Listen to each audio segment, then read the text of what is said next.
Shalom sahabat Alkitab, marilah kita memulai hari ini dengan perenungan akan firman Tuhan. Bacaan Alkitab kita pada hari ini diambil dari Ibrani pasalnya yang keempat, ayat 1 sampai dengan 13. Sebab itu, baiklah kita waspada, supaya jangan ada seorang pun di antara kamu yang dianggap ketinggalan, sekalipun janji akan masuk ke peristirahatannya masih berlaku. Karena kepada kita diberitakan juga kabar kesukaan, sama seperti kepada mereka. Tetapi firman yang didengar itu tidak berguna bagi mereka, karena mereka tidak dipersatukan dalam iman dengan orang-orang yang mendengarkannya. Sebab kita yang beriman akan masuk ke peristirahatan seperti yang dikatakannya. Sehingga aku bersumpah dalam murkaku, mereka tidak akan masuk ke peristirahatanku, sekalipun pekerjaannya sudah selesai sejak dunia dijadikan. Sebab tentang hari ketujuh pernah dikatakan di dalam suatu nas, Allah beristirahat pada hari ketujuh dari segala pekerjaannya. Dalam nas itu kita baca lagi, mereka tidak akan masuk ke peristirahatanku. Jadi, sejumlah orang sudah jelas akan masuk ke peristirahatan itu, sedangkan mereka yang kepadanya lebih dahulu diberitakan kabar kesukaan itu tidak masuk karena mereka tidak taat. Karena itu, ia menetapkan lagi suatu hari, yaitu hari ini, ketika ia berfirman dengan perantaraan Daud jauh di kemudian hari, seperti dikatakan di atas. Pada hari ini, jika kamu mendengar suaranya, janganlah keraskan hatimu. Sebab andai kata Yosua telah membawa mereka masuk ke peristirahatan, pasti Allah tidak akan berkata-kata kemudian tentang suatu hari yang lain. Jadi, masih tersedia suatu hari perhentian, yaitu Sabat bagi umat Allah.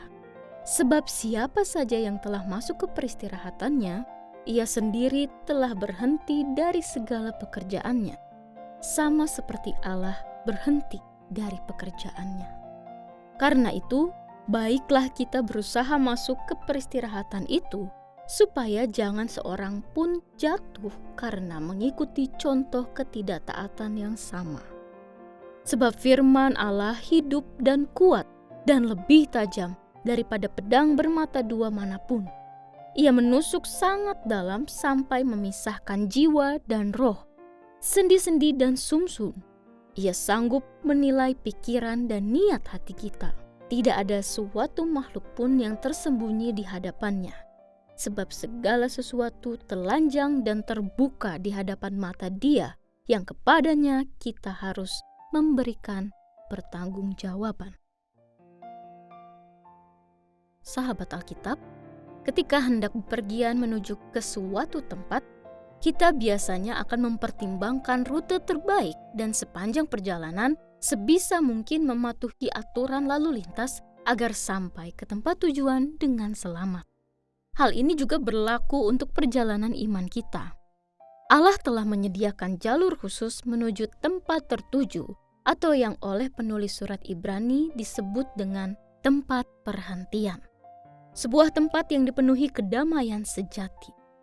Awal dari keabadian bersama Allah yang menanti setiap orang yang percaya kepadanya. Perikop yang kita baca hari ini merupakan bagian integral dari pasal sebelumnya, yaitu Ibrani pasal yang ketiga ayat yang ke-7. Pada hari ini jika kamu mendengar suaranya, kini dilanjutkan dengan kata pembuka.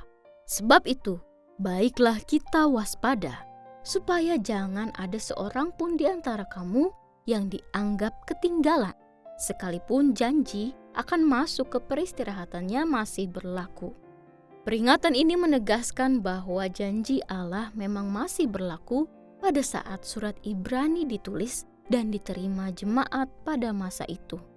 Tetapi suatu saat janji itu pasti akan berakhir dan mereka yang belum masuk akibat kelalaian dan ketidakpercayaannya akan ditinggalkan.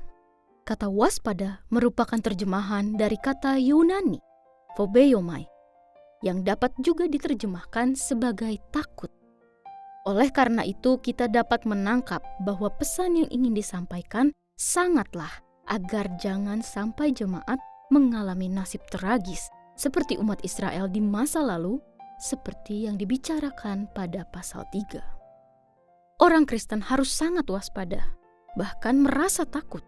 Jangan-jangan ada dari antara mereka yang tidak berhasil memasuki tempat perhentian yang dijanjikan Allah. Padahal janji itu masih berlaku. Mengingat gereja adalah satu tubuh, maka keselamatan pribadi dan komunitas sangatlah penting.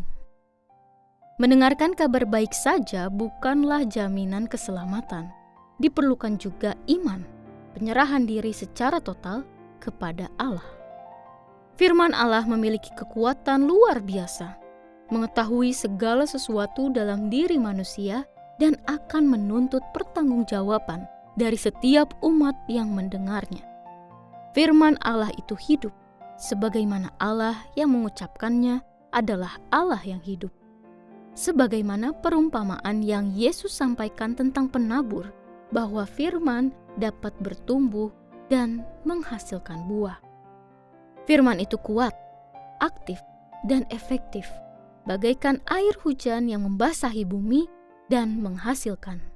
Selain itu, firman Allah juga sangat tajam, melebihi tajamnya pedang bermata dua yang sanggup menembus sampai ke dalam bagian rohani manusia, yaitu jiwa dan roh. Jiwa merupakan bagian rohani dari manusia yang menjadi tempat perasaan dan pikirannya. Sedangkan roh adalah bagian rohani manusia yang lebih dalam lagi. Suatu bagian dari manusia yang paling tepat untuk berjumpa roh Tuhan dan diubahkan olehnya. Perbandingan antara firman atau perkataan dan pedang ini dapat kita lihat terkait dengan kemiripan cara kerja di antara keduanya.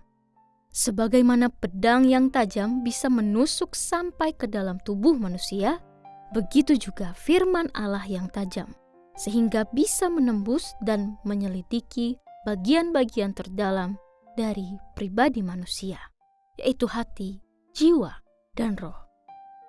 Seluruh diri manusia, bahkan semua makhluk, telanjang dan terbuka, sekaligus tak berdaya di hadapan firman Allah yang menghakimi. Pada akhirnya, terbukaan manusia menuntunnya pada penyerahan diri kepada Allah. Penyerahan diri inilah yang menghasilkan ketaatan. Satu hal yang perlu disadari adalah ketaatan tersebut hanya dapat terwujud saat seseorang berani untuk menyangkal dirinya serta menjadikan kehendak Tuhan sebagai pedoman utama hidupnya.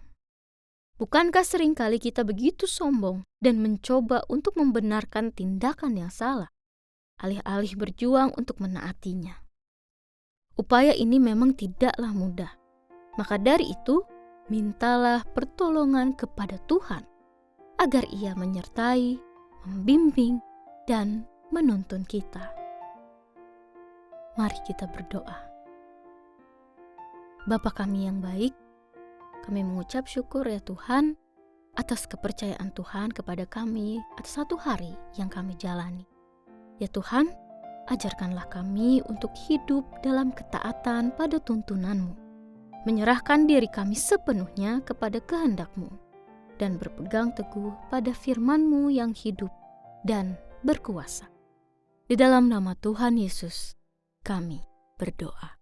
Amin.